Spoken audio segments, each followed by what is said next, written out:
Let's study now the acidity of carboxylic acid versus alcohol and your phenol. So this is one of the techniques that's typically used in the marking scheme where we discuss the stability of the conjugate base. And in this case, we'll be studying the stability of your carboxylate ion, your phenoxide, and your alkanoxide, which is respectively, this will be related to the acidity of alcohol, phenol, and carboxylic acid. A quick recap on alcohol is that the alkyl group is electron releasing. So clearly it intensifies and enhances the negative charge on O-. From this, we can safely conclude that alcohol is definitely a much weaker acid relative to phenol and carboxylic acid. In the case of phenol, it's the overlap of the lone pair electron of oxygen with the delocalized pi electrons in benzene. So it results in reduction of the localized negative charge on O-. So certainly, phenol is the next stronger acid.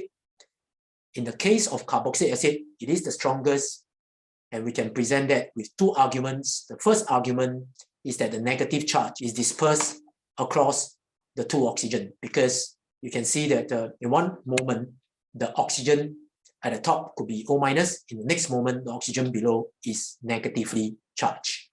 The next point is that the presence of the electron withdrawing group also helps to disperse and reduce the negative charge of the carboxylate ion.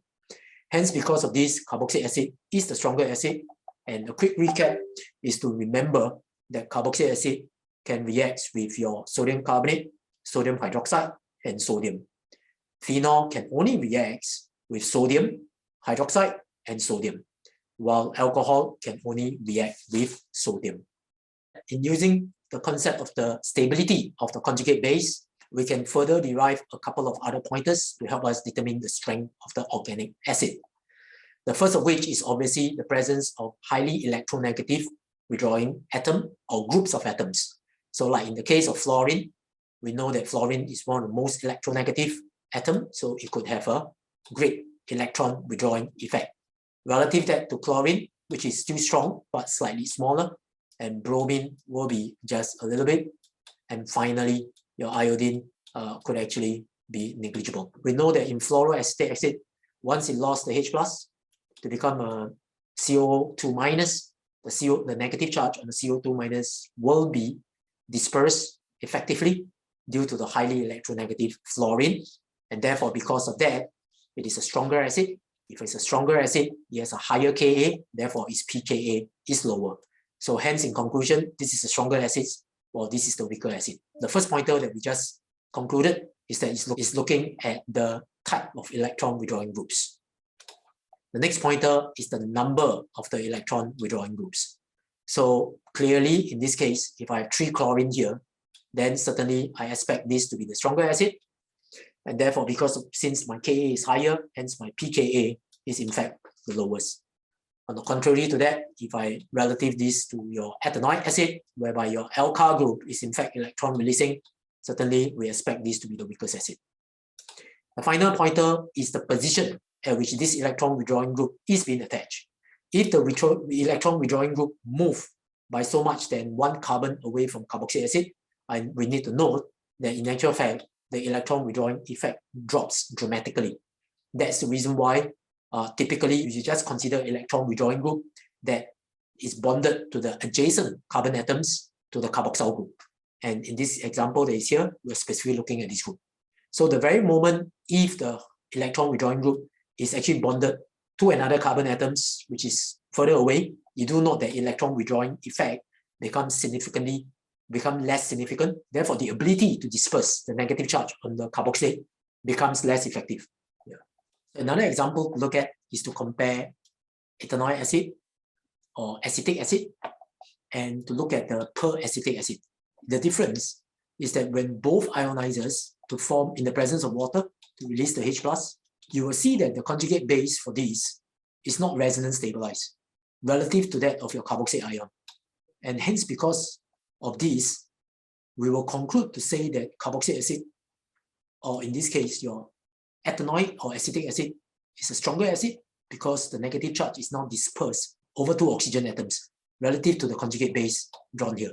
What we have done is that we have compared the acidity of various organic acids using concept 1, which is actually to discuss the stability of the conjugate base. Let's now take a look at some example of concept 2.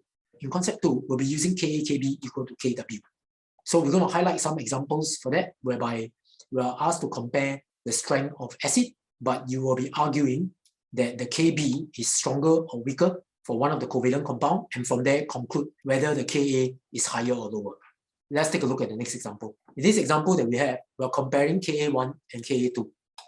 And you can see that by looking at both the structures, before they accept the H+, we know that they are both amines on both sides. And if you're looking at comparing the strength of a base, you're looking at how available the lone pair electron of nitrogen is in order to be able to accept a proton. So the key difference in terms of structure is that NO2 group is in fact an electron withdrawing group. Because NO2 is an electron withdrawing group, it will disperse the pi electron towards NO2. And if the benzene ring is less electron rich, it means that the lone pair electron of nitrogen could now more effectively overlap with the delocalized pi electrons in the benzene, therefore rendering the lone pair electrons of nitrogen to be less available for proton coordination. So in a nutshell, we can conclude that this compound will actually be a weaker base. So if it's weaker base, my Kb will be lower, while this is actually a stronger base, so my Kb is higher.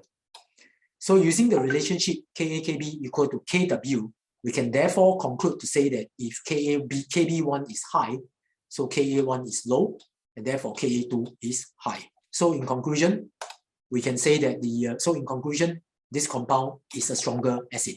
Using the same example, but using the concept of Ka-Kb equal to Kw to identify the strength of an acid, we can also examine the Kb value, say for example the Kb1 of your carboxylate versus the Kb1 of this conjugate base. By examining it, we know that the negative charge is dispersed across the two atoms. So therefore, we reckon that the charge density of the carboxylate is actually lower than the charge density relative to the charge density of the conjugate base here, since the negative charge is localized on an oxygen. Given that the charge density of this conjugate base is significantly higher, it can better act as a proton acceptor to accept the H+. Therefore, we expect Kb2 to be higher than your Kb1. And consequently, if Ka-Kb equal to Kw, we can then conclude to say that your Ka2 becomes lower while your Ka1 is higher. By arguing it through Ka-Kb, you still arrive at the same conclusion that your ethanoic acid is a stronger acid relative to this acid. Hence, in conclusion, from the earlier two examples, we have illustrated the use of concept 2, whereby we utilize the concept of Kb equal Kw. We also uses concept 3 to compare the charge density of the conjugate base, derive either the strength of Kb, and from there compare the strength of their Kb, or if not, we would also be able to identify the stability. If their charge density is higher, they're less stable, so they're more likely to take back the H+, and therefore fewer of the acid molecule would actually dissociate.